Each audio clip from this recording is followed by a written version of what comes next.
Listo, dale.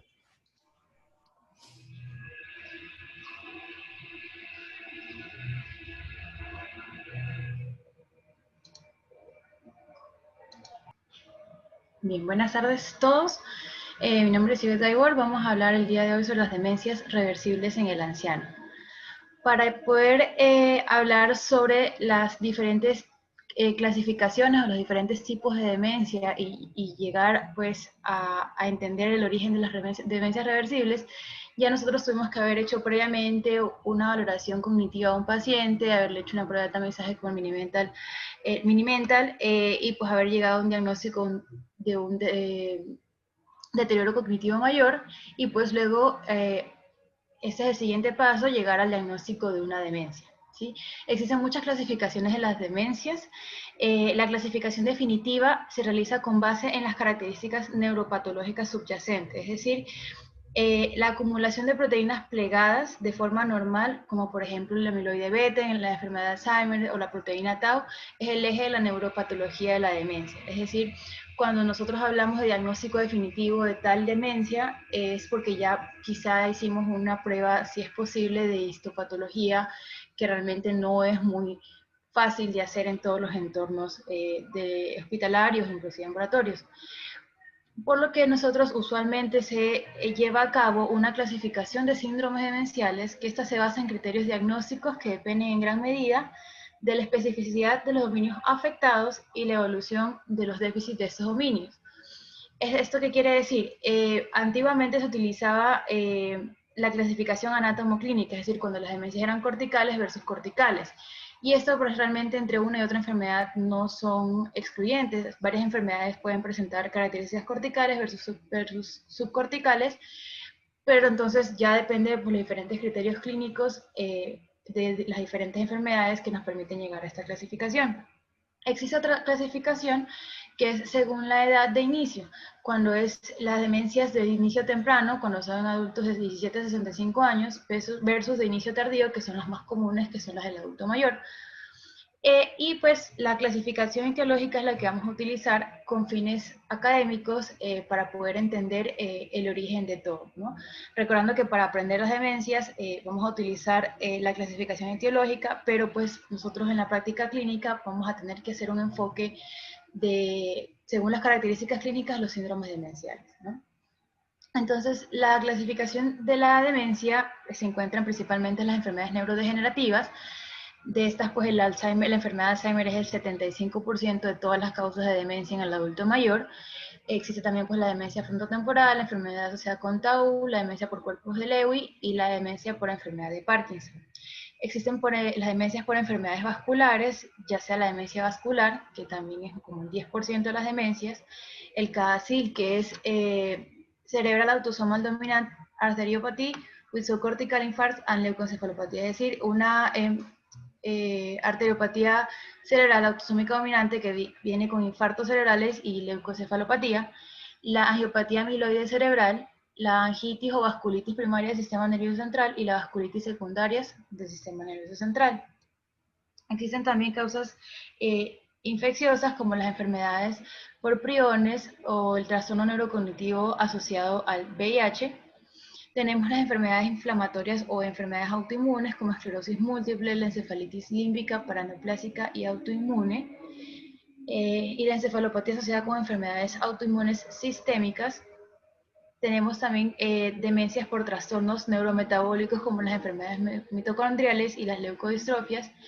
Y en un espacio más pequeño tenemos las demencias reversibles, que son aquellas que son causadas por una enfermedad subyacente fácilmente tratable y potencialmente curable. ¿Sí? Entonces recordamos que el 85 o 90%, el 80% pues enfermedad de Alzheimer, el 10% entre demencia vascular y demencia por cuerpos de Lewy, y el resto de las demencias son un porcentaje mucho más pequeño, pero si nosotros tenemos la capacidad de identificar una causa de demencia reversible, pues es parte del impacto en cuanto a nuestro manejo como médicos, ¿no? Entonces, cuando vamos a hablar de demencias reversibles, si bien algunas entidades son causas de demencias reversibles, muchas de estas también se comportan como factores de riesgo para desarrollar demencias como enfermedad de Alzheimer, y si bien no es una demencia reversible, pero igual al nosotros identificar este factor, podemos tratar la causa de la demencia o tratar el factor de riesgo para evitar que un paciente desarrolle enfermedad de Alzheimer que era previamente susceptible. Entonces, este gráfico, pues que es traído de una publicación reciente de Lancet, muestra el recorrido del paciente en el transcurso de la vida y el desarrollo de la demencia. Entonces, tenemos que estos porcentajes reportados aquí son el porcentaje de reducción de la prevalencia de la demencia si estos factores de riesgo son eliminados. Entonces, si el paciente empezamos pues al inicio, la baja educación, si todos los pacientes tuvieran una educación buena, ¿sí? Sobre todo en los países de bajos ingresos, pues hubiera una reducción del 7% en el desarrollo de demencia. En la vida media tenemos alteraciones auditivas, injurias traumáticas, hipertensión, consumo de alcohol, sobre todo con las más de 21 unidades por semana, y obesidad. Vemos cómo el porcentaje de demencia disminuiría si controlamos a esta edad esos factores de riesgo. Y conforme el paciente transcurre pues en la vida, ya en la edad más avanzada, tenemos el cigarrillo, la depresión, aislamiento social, la inactividad física, la contaminación ambiental y la diabetes, también tienen un impacto, son factores de riesgo para desarrollar. Y si combatimos cada una de estas, pues tenemos un porcentaje. Entonces, en el transcurso de la vida del paciente, si bien tenemos el 60% de riesgo para desarrollar demencia o enfermedad de Alzheimer, es el 60% desconocido, tenemos una posibilidad de que el 40% de estos factores sean modificables. Y entonces aquí viene la importancia de identificar causas de demencia reversible y identificar estos factores también que pueden ser factores de riesgo en pacientes para desarrollar demencia. ¿Sí? Entonces, para hablar de las demencias reversibles, traigo a citar esta mnemotecnia que me pareció muy práctica, que es de Dementias, empezando pues para listar y tratar de recordar cuáles son las principales causas de demencia reversible. Siempre inicial a la cabeza pues la D de drogas, sobre todo dioxina, teofilina, simetrina, anticolinérgicos, la E de ice and earth, que es pues alteraciones de estos sentidos que puede producir aislamiento sensorial, la M, causas metabólicas, ¿sí? La E de emotion, sobre todo la depresión, la N de normal pressure hydrocephalus, o sea, hidrocefalia de presión normal, pues que tiene su triada de demencia, ataxia, incontinencia urinaria, la T de tumor, ya sea tumores primarios o cualquier otra lesión ocupante de espacio, y de infecciones, A de alcoholismo o fibrilación auricular, y la S de apnea del sueño. Les voy a empezar hablando sobre las diferentes causas, voy a dejar las drogas hacia el final porque pues lo ideal es dejarlo para el siguiente seminario que sería de polifarmacia, tratar de vincularlo y les voy a explicar por qué. Entonces voy a empezar con las alteraciones sensoriales. Entonces entendiendo que la pérdida auditiva y visual aumentan conforme la edad, ¿sí? La pérdida auditiva está presente en 1/3 de los pacientes entre 60 y 70 años, bueno, en 1/3 de la población general. Es la causa más común o sea, es la discapacidad más común en la población y aumenta en el más del 80% en personas mayores de 85 años. La causa es multifactorial, sin embargo, pues se han identificado causas en pacientes institucionalizados como impactación de cerumen o ya la hipoacusia neurosensorial, y el riesgo y está asociada con un riesgo de 1.9 veces mayor para el desarrollo de demencia, la pérdida auditiva. La pérdida visual también es común en los pacientes adultos mayores, es de origen multifactorial.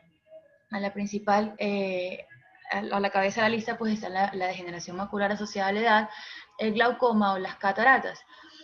Esta pérdida auditiva y la pérdida visual conllevan a que los pacientes adultos mayores tengan una privación sensorial, ¿sí? Que los mantiene con un aislamiento social, porque si no escuchan lo que los nietos dicen, si no pueden ver las noticias, el paciente cada vez va a tener un aislamiento social. Conllevan a depresión, conllevan un aumento de los costos de la salud, aumento en la carga cognitiva, inclusive puede llegar a alucinaciones, especialmente, bueno, aquí hablando específicamente de la pérdida visual, existe el síndrome de Charles-Bonnet, que es la presencia de alucinaciones visuales en todas las personas que tengan pérdida visual en edad avanzada. El paciente es consciente de estas alucinaciones visuales.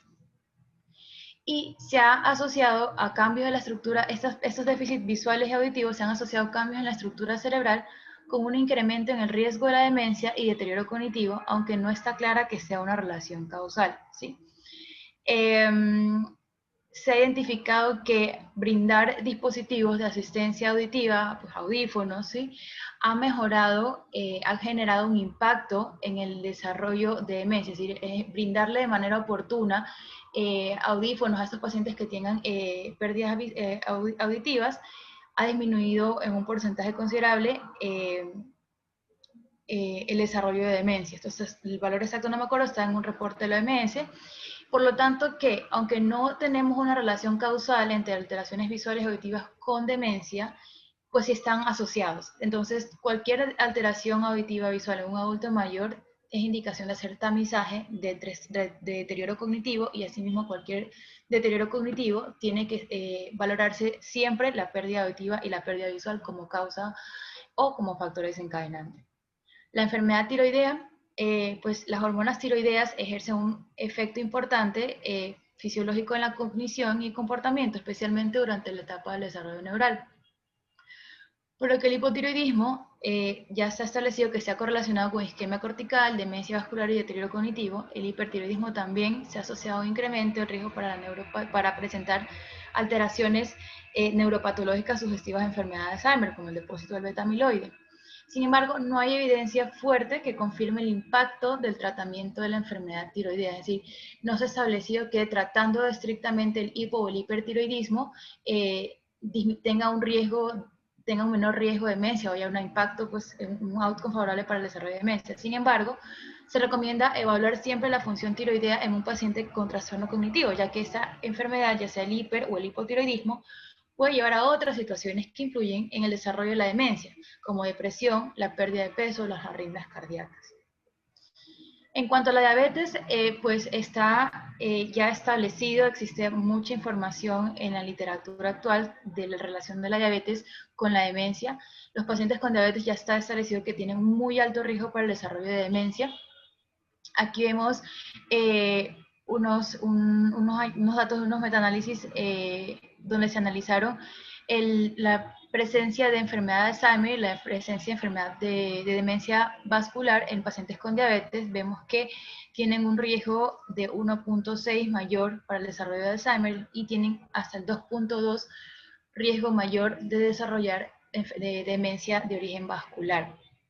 Vemos también en este gráfico cómo el riesgo de presentar demencia es mayor con los niveles elevados de glicemia, ¿sí? Entonces vemos que, pues, a partir de ya elevaciones de glicemia hay una más de 102, el riesgo para desarrollar demencia está en 1.4 veces mayor, ¿sí? Y así mismo con las alteraciones de las glucosas postcarga. La diabetes causa demencia de manera multifactorial, pues produce enfermedad vascular. Está establecida que se ha encontrado que estos pacientes tienen una pérdida del volumen del hipocampo, una pérdida del volumen cerebral y también tienen depósito amiloide. Aquí vemos cómo el volumen es un gráfico que resume cómo se ha encontrado en pacientes con diabetes recientemente diagnosticado o diabetes de larga data, cómo el volumen del hipocampo disminuye de manera estadísticamente significativa. Y este gráfico también resume muchos de los hallazgos que se han encontrado en pacientes con diabetes, que pues son también pues son alteraciones que están asociadas con el desarrollo de demencia. Vamos pues desde bajo riesgo como microinfartos, aumentos del espacio perivasculares, microsangrados, alteraciones de la materia de la sustancia blanca e inclusive pues ya el desarrollo de atrofia o presencia de infartos pues, lacunares o atrofias lacunares. Y entonces, por tanto, sabemos que la como la hipoglicemia se ha asociado al deterioro cognitivo, sobre todo la hipoglicemia, por lo que se debe hacer énfasis en que en episodios frecuentes y abruptos de cambio de niveles glucémicos para evitar un mayor deterioro o un deterioro más rápido. Si bien el paciente conforme los varios años van a haber cambios irreversibles, pero pues si tenemos el paciente viene con historias de hiper e hipoglicemia de manera pues como crisis, este deterioro va a ser mucho más precoz.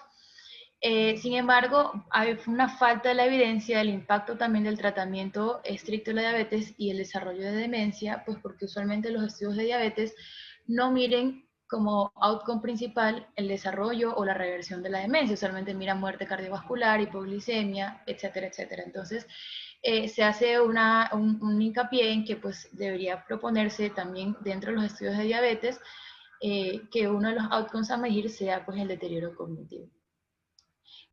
Continuando con las causas metabólicas, tenemos la deficiencia de vitaminas, sobre todo las vitaminas del complejo B. Sabemos que la vitamina B12 y el folato son críticos para la función neural normal y una deficiencia severa está asociada con demencia y deterioro cognitivo. Pues sabemos que en la deficiencia de vitamina B12 está establecida no solo las manifestaciones hematológicas y neurológicas motoras, sino pues a nivel neuropsiquiátrico con alteración del estado mental, defectos cognitivos o la conocida como megaloblastic madness, locura megaloblástica, que pues es depresión, manía y irritabilidad. Pero bueno, aquí tenemos claramente una asociación de efectos cognitivos y recordando que la causa más común de deficiencia de vitamina B12 en el adulto mayor es la mala absorción y la disminución de la ingesta. Estas deficiencias también están asociadas con el consumo de alcohol. Estas deficiencias también pueden llevar a la elevación de homocisteína, o sea, a la elevación de los niveles séricos de homocisteína, que está asociada a los cambios patológicos que se ven en las enfermedades vasculares y patologías de Alzheimer, como el depósito de amiloide. Y pues la reposición de la vitamina B12 especialmente puede revertir los cambios cognitivos si se administra precozmente. ¿Sí? Por eso, pues, ante pacientes con vitamina B12 y deterioro cognitivo, nosotros tenemos que hacer el tratamiento de reposición independientemente de la causa, mientras estudiamos la causa. Pues, ¿no? Y la vitamina B6 también se asocia a la demencia y pues también está completamente reversible con la reposición. En cuanto a los electrolitos, pues empezando el agua y el sodio, sabiendo pues que no se puede hablar del sodio sin hablar del agua, porque están íntimamente relacionados, sabemos que los adultos mayores experimentan cambios fisiológicos pues conforme la edad avanza, que los predispone a desarrollar un síndrome de secreción inadecuada de ADH, y también tienen comorbilidades o medicamentos que empeoran este desarrollo de ansiedad. Se ha demostrado que la hiponatremia crónica, sobre todo, es la que se acompaña de disfunción cognitiva. Nosotros estamos acostumbrados en el área hospitalaria a ver pacientes con hiponatremias agudas severas que sí producen un deterioro cognitivo que se recupera con el tratamiento, pero pues esta hiponatremia crónica, a la que muchas veces no le prestamos mayor atención, pues sobre todo con valores de 130, 125, está asociada a deterioro cognitivo a largo plazo y no siempre es reversible. En cuanto al calcio y la función de PTH, se ha demostrado que tanto el hipo como el hiperparatiroidismo se ha asociado al deterioro cognitivo y la demencia, y que su corrección sí se ha asociado a una mejoría cognitiva. En cuanto a la depresión, está claramente establecida una asociación entre la depresión y la demencia. La depresión, cuando se acompaña de apatía, despistes, a menudo se confunde con demencia, sobre todo en la población anciana. Antiguamente esta situación era conocida como la pseudodemencia. Esto se daba porque muchas veces había médicos que tenían a sus pacientes que daban tratamiento, que pacientes con demencia que daban tratamiento con antidepresivos y mejoraban. ¿Sí? Y pues eso era conocida como la pseudodemencia. Sin embargo, había muchos pacientes que ingresaban por demencia y que se vio después que a pesar de buscarle todas las causas, el paciente después de unos meses continuaba con ya claros signos de depresión. La depresión en la edad temprana y en la edad tardía ha sido demostrada como un factor de riesgo en el desarrollo de demencia. Y es a menudo una condición comórbida en todos los estadios de demencia. Esto puede ser porque la demencia y la depresión tienen muchas vías en común, ¿sí? Que no se estableció que sea una asociación causal, pero independientemente de esta causalidad, toda evaluación de demencia también debe incluir un tamizaje de depresión, porque el tratamiento de la depresión mejora la calidad de vida, disminuye la institucionalización de los pacientes y en algunos casos llega a mejorar la función cognitiva. Ojo, teniendo en cuenta que muchos medicamentos antidepresivos están asociados a un riesgo de deterioro cognitivo, que ya lo voy a explicar más adelante, entonces siempre vamos a tener que ver riesgo-beneficio e individualizar cada caso de tratamiento de depresión en ancianos y con alteración cognitiva. Existen muchas herramientas de tamizaje de depresión pues en esa referencia donde yo estuve viendo, ellos recomendaban diferentes herramientas dependiendo del deterioro cognitivo, porque muchas veces, pues si el paciente presenta un deterioro cognitivo avanzado, es difícil hacerle un interrogatorio adecuado. Y entonces esas son las escalas que ellos recomiendan dependiendo el deterioro cognitivo, si es leve, moderado o severo. Sin embargo, aquí en Colombia, la escala que vi que estaba validada es la escala de presión geriátrica de Yesevach, que pues son preguntas sencillas, dicotómicas sí o no, y son pues en teoría fáciles de realizar, y pues son de tamizaje. Si el paciente presenta, pues se suman, o sea, se pone sí o no, y se suman cuántos sí y cuántos no ha tenido el paciente, y se suma el sí. De 0 a 5 es un tamizaje normal, de 6 a 10 es un tamizaje con depresión moderada, y ya de 10 a 15 es un tamizaje con depresión severa.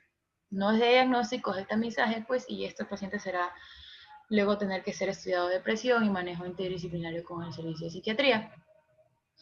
Bien, en cuanto a la hidrocefalia de presión normal, es una condición neurológica en la que el líquido cefalorraquídeo no drena apropiadamente, llevando a un agrandamiento de los ventrículos cerebrales, atrofia cortical, demencia y un aumento en la mortalidad.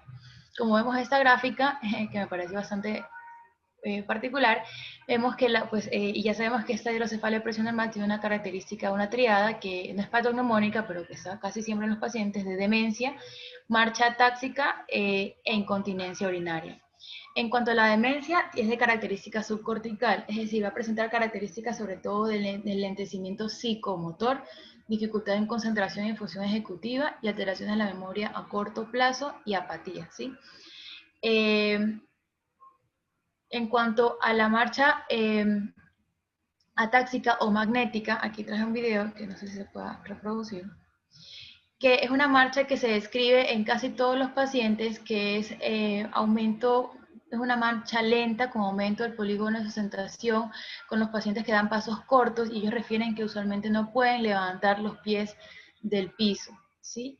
Entonces nosotros a los pacientes con demencia siempre tenemos que valorar, ¿sí? Ahí vemos en ese video cómo el paciente no logra levantar el pie del piso, por eso se llama marcha magnética. Y pues la tercera es la incontinencia urinaria.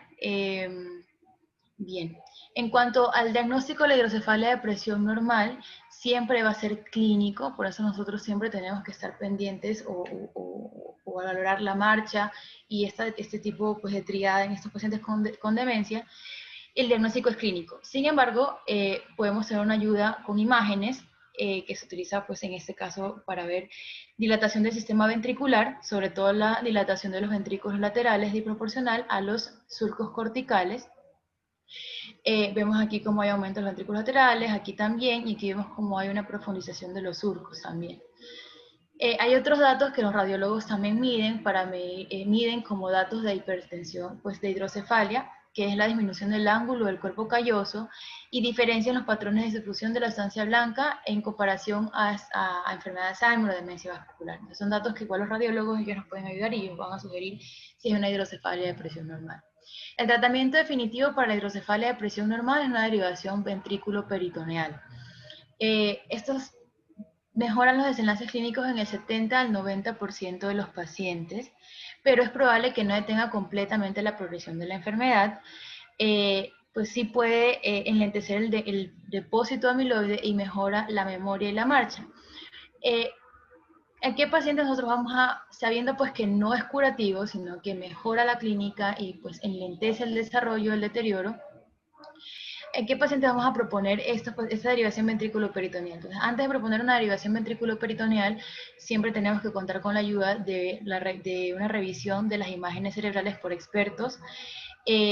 Muchos neurólogos o médicos pues sugieren la realización de punciones lumbares seriadas para valorar pues la persistencia de hipertensión intracraniana o la mejoría de esta después de la punción, y este es un factor que nos indica si el paciente se va a beneficiar o no de una derivación ventrículo-peritoneal, y asimismo se indica que hay que hacer una valoración cognitiva de la marcha pre y post-punción, que asimismo cuando el paciente presenta una mejoría, aunque sea en un porcentaje pequeño de la marcha y la cognición posterior a la punción, también nos indica que el paciente probablemente sí se beneficie de una derivación definitiva ventrículo-peritoneal.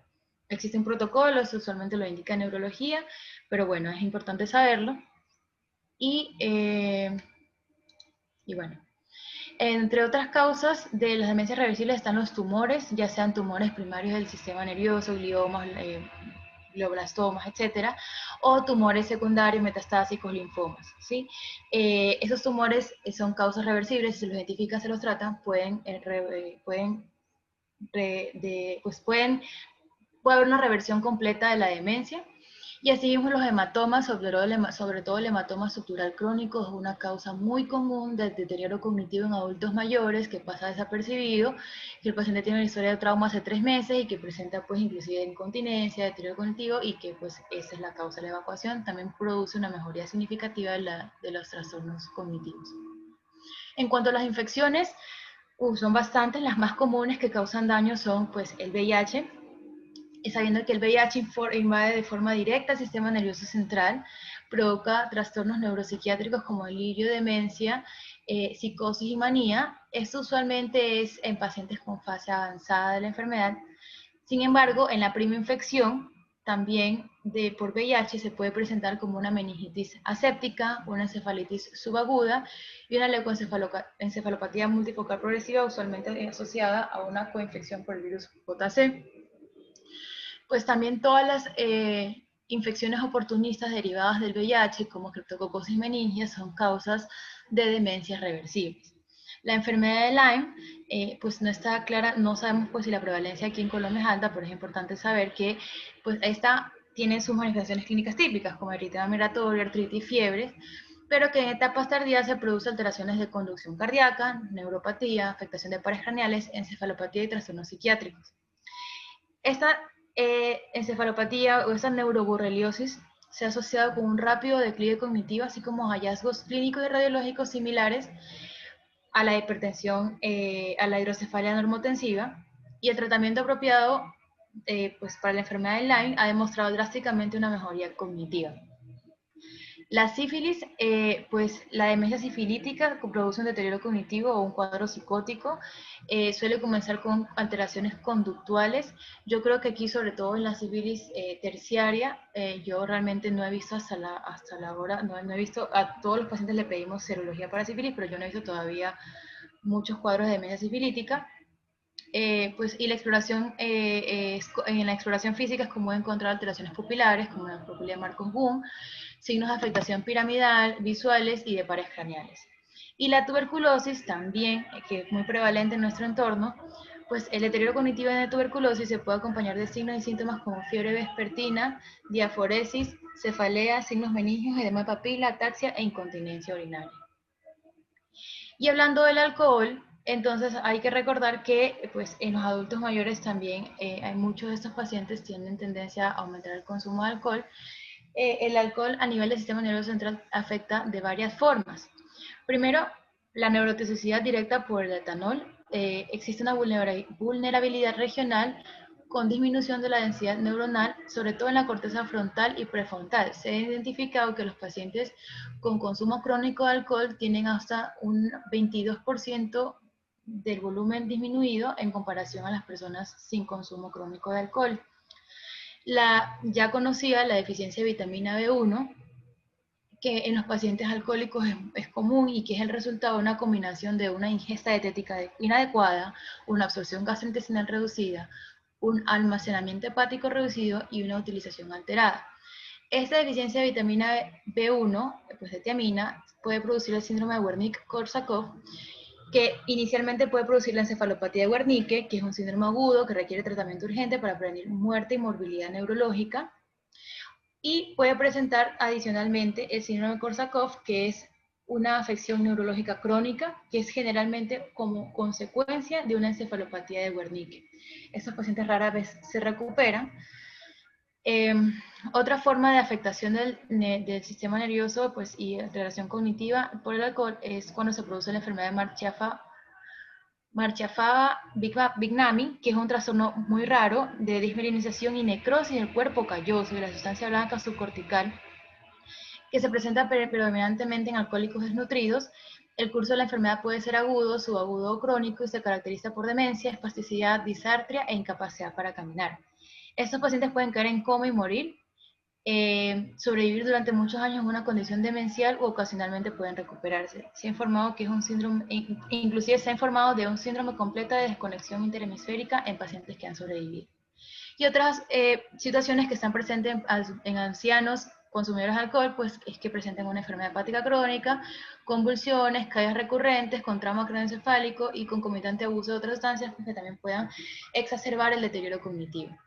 Entonces, por lo tanto, todos los adultos mayores de 65 años deben ser interrogados por el consumo de alcohol, recomendar un límite de 1 a 2 bebidas al día, y se puede realizar tamizaje en cada evaluación cognitiva con pruebas validadas. Se recomienda el cuestionario Cage, que utiliza pues 4 preguntas, que si alguna vez el paciente ha tenido necesidad de cortar la bebida, si el paciente se ha sentido enojado porque han criticado que consume alcohol, si alguna vez se ha sentido culpable sobre su consumo de alcohol o alguna vez ha tenido la necesidad de que su primera bebida o su primer consumo al despertarse sea una bebida alcohólica, es el eye opener. Pues la presencia de 2 a 3 es alta sospecha de alcoholismo. Estoy buscando pues la validación de esta escala en Colombia. Encontré un artículo sobre que realizó la validez interna de esta prueba, inclusive en un hospital acá en Colombia. Pues realmente el análisis metodológico se me hizo un poco difícil de entender. Tenían varias limitaciones, sin embargo ellos que decían que los resultados de este estudio permiten afirmar que la baja consistencia interna de la prueba Cage es debida a la multidimensionalidad del constructo que la respalda, lo que convierte en una fortaleza de la prueba. Además, que dada su alta reproducibilidad y estabilidad de las medidas de asociación con variables biológicas, socioeconómicas y de dieta, la prueba Cage es muy útil en la investigación epidemiológica que se realiza en una población adulta colombiana. Y en cuanto a las drogas, pues sabemos que cada vez hay más evidencia del uso de medicamentos, especialmente en el contexto de polifarmacia, que pueden tener un impacto negativo en la cognición. La respuesta del adulto mayor en cualquier medicamento es extremadamente variable, por lo que es esencial entender efectos adversos y minimizar el uso de drogas, porque hay muchos cambios fisiológicos en la edad que varían o que afectan el metabolismo de las drogas. Por ejemplo, tenemos que la sensibilidad de todos los tejidos, hay una alteración en la cantidad y afinidad de los receptores, por lo que estos pacientes pueden ser más o menos sensibles a una droga. Hay alteración de la absorción, que puede ser insignificante a menos que pues, haya otro trastorno gastrointestinal. La distribución también se ve afectada porque hay una disminución del agua corporal total y disminución de la masa magra. Eso va a hacer que pues, las drogas hidrosolubles aumenten su concentración en el plasma, y también hay una alteración de la grasa corporal total. Hay un incremento y que esas drogas que son liposolubles van a tener un aumento en la vida media. El metabolismo también está alterado porque hay reducción del flujo hepático. Si el hígado se disminuye su tamaño con la edad, hay una disminución del flujo hepático, y entonces esto va a afectar en el metabolismo de las drogas. Hay una disminución del clearance, y ahí también está afectado el primer paso del metabolismo. También está alterada la excreción porque hay una disminución del flujo renal. Entonces, y las vidas medias o las concentraciones de estas drogas pueden subir. Entonces, sobre todo cuando hablamos de las drogas, hay que recordar que la acetilcolina es un neurotransmisor crítico que actúa en el sistema nervioso, en los receptores nicotínicos y muscarínicos para la alerta, memoria a corto plazo y aprendizaje a largo plazo. La actividad de la acetilcolina disminuye con la edad, lo que da lugar a que los adultos mayores tengan mayor riesgo de deterioro cognitivo. Entonces, agentes anticolinérgicos que interfieren con estos receptores bloquean la actividad de la acetilcolina. Y estos medicamentos son ampliamente utilizados ya para infecciones respiratorias, atopía, náuseas, incontinencia urinaria, y además pueden empeorar la función cognitiva en pacientes con enfermedad de Alzheimer. Entonces ya está establecido que existen medicamentos, existen criterios de Beers que están completamente contraindicados en adultos mayores. Tenemos los anticolinérgicos, las benzodiazepinas, los antagonistas de los receptores de histaminas, las que son no benzodiazepinas, o hipnóticos, y los antipsicóticos. Finalmente, un algoritmo que resume el abordaje de la deterioro cognitivo o de la demencia en adultos mayores. Inicialmente, pues, debe hacerse ya la anamnesis,